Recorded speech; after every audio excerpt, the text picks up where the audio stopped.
श्री शिवाय नमस्तुभ्यम। महाराज, आप सभी लोग जानते हैं कि साल 2026 का सबसे पहला लंबा चंद्र ग्रहण लगने जा रहा है और यह चंद्र ग्रहण हमारे भारत में कब से कब तक लगेगा, इस ग्रहण का सूतक काल कब से शुरू होगा, ग्रहण के दौरान हमें क्या क्या सावधानी बरतनी है और ये चंद्र ग्रहण कब समाप्त होगा, सारी अद्भुत जानकारी हम आपको इस वीडियो में देने वाले हैं। महाराज, ये चंद्र ग्रहण फाल्गुन पूर्णिमा के दिन लगने जा रहा है, जो कि इस बार 3 मार्च 2026 मंगलवार के दिन पड़ रही है और फाल्गुन पूर्णिमा पर होली का पर्व भी मनाया जाता है।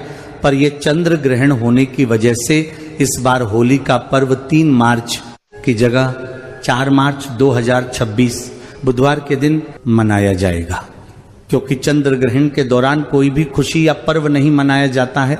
महाराज, होली और चंद्र ग्रहण का एक ही दिन पड़ना यह एक तरीके से महासंयोग है, पर इस बीच हमें कुछ सावधानियां भी रखनी होगी। महाराज, सबसे पहले हम आपको बता दें कि ये जो साल का पहला चंद्र ग्रहण है ये हमारे भारत में भी दिखाई देगा, इस वजह से इसका सूतक काल भी भारत में लगेगा और इसके नियमों का भी आपको पालन करना होगा। महाराज, ये चंद्र ग्रहण पूर्ण चंद्र ग्रहण होगा, इसका मतलब चंद्रमा पूरी तरीके से पृथ्वी की छाया में आ जाएगा और लाल रंग में दिखाई देगा, जिसे हम लोग ब्लड मून कहते हैं।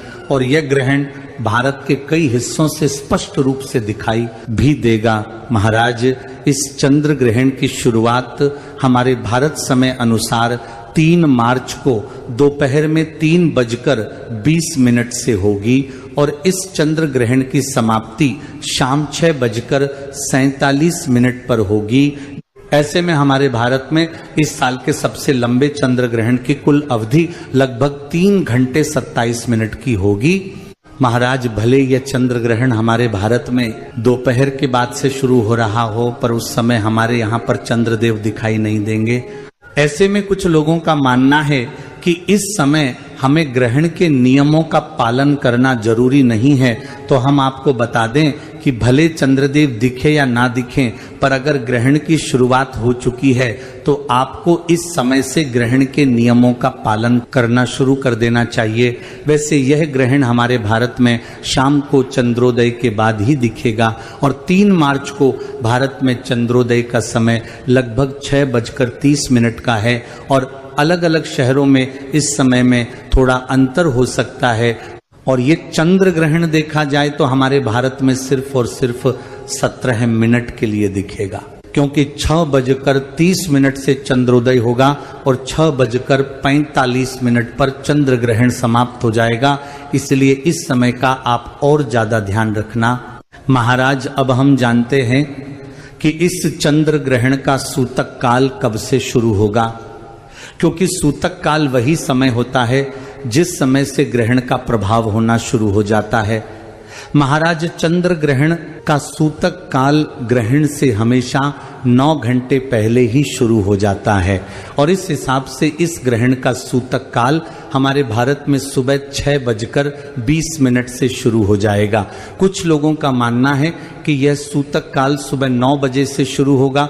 इसके बाद सूतक काल की समाप्ति ग्रहण की समाप्ति के साथ ही में होती है, जो कि शाम 6:47 पर होगी। महाराज, चंद्र ग्रहण के सूतक काल से ही कुछ नियमों का पालन करना जरूरी होता है, जैसे कि सूतक में पूजन पाठ, शुभ और मांगलिक कार्य बंद हो जाते हैं और मंदिर के कपाट भी बंद हो जाते हैं। लेकिन इसीलिए आप सूतक शुरू होने से पहले ही अपने घर के भगवानों को स्नान कराकर मंदिर में पर्दा डाल दीजिएगा। महाराज, इसके बाद में खाने पीने की जो भी चीज होती हैं उन सभी में सूतक शुरू होने से पहले तुलसी पत्र डाल देना चाहिए और पानी में भी जरूर डालना है।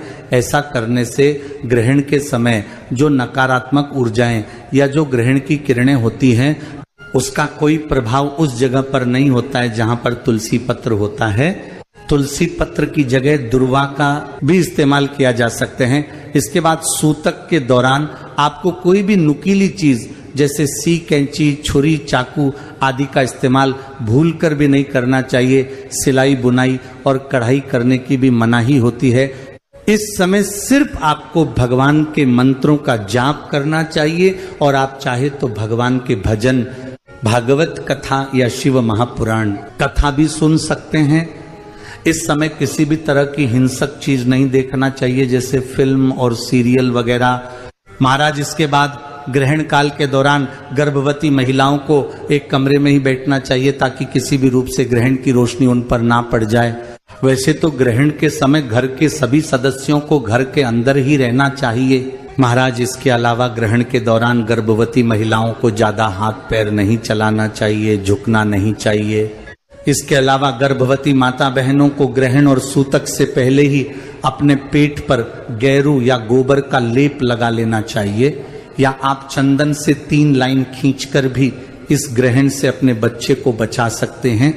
महाराज इसके बाद में आप भले सूतक के नियमों का ज्यादा कुछ पालन न कर पाओ, उसमें कोई ज्यादा दिक्कत नहीं, पर जब ग्रहण शुरू हो जाए उस समय से लेकर जब तक ग्रहण समाप्त ना हो जाए उस समय तक का थोड़ा ज्यादा ध्यान रखें।